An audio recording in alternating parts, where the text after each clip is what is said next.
Some Clark County parents are still raising concerns about bullying in schools, and their concerns remain even 6 months after a middle school student was seriously injured in a fight on a school bus. WKYT's Alyssa Williams talked with one mother who says her daughter is being bullied so much she is worried about her safety. Melissa Means says the last several months have been overwhelming for her and her daughters. Here I'm thinking, hey, my kids are safe, they're protected.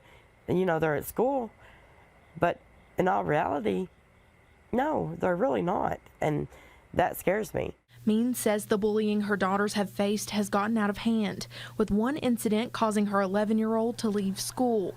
I just got a call that saying that she had been walking down Lexington Avenue. I was like, are you sure? Because my sister had called, and they was like, yes, it's Kylie.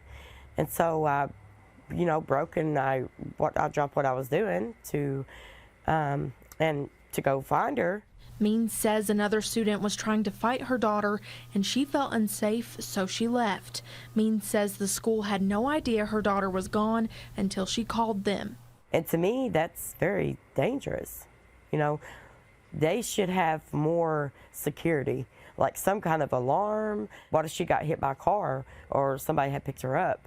And I would never know, and neither would the school. Means said if her children wanted, she would let them transfer from the Clark County school system to a different district. But until then, she says she doesn't remain hopeful that the violence or bullying will improve within the school system.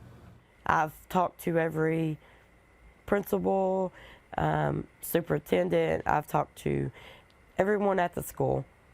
They're not doing anything. I just want every kid to feel safe.